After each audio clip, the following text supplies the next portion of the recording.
Good morning. Is it morning? Is it lunchtime? Thank you all for your flexibility. I know we moved the briefing up a little bit today.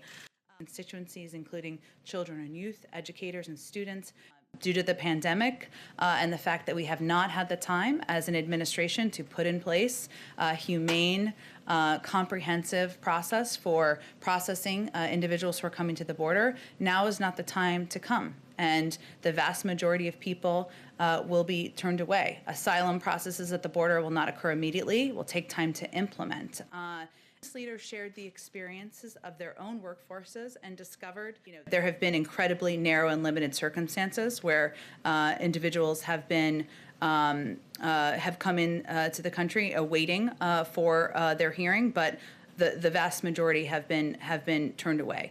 And so this is not the time to come. And, this is obviously an emotional issue for many of us who've worked on this in the past, for the president himself. But we need time to put in place and partners to put in place a comprehensive process and system that will allow for processing at the border of asylum seekers, but also, providing a pathway to citizenship for immigrants who are in the United States.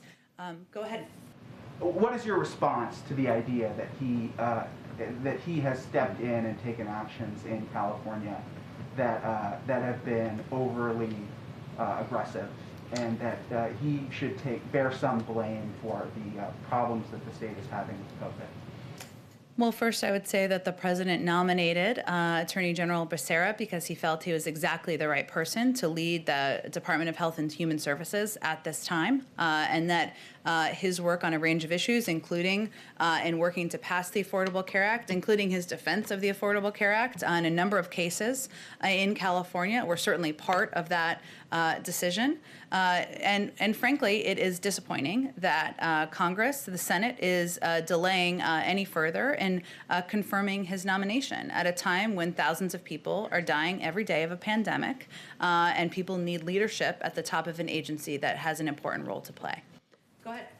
Discuss the challenges their employees and customer base face. Has the president abandoned a plan to force the sale of TikTok's American operations to a group that would include Oracle and Walmart?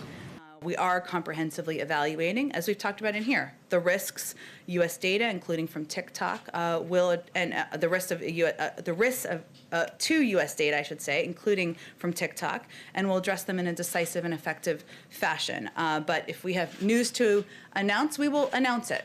So I wouldn't take it as a new step. Lastly, is there a timetable for this review?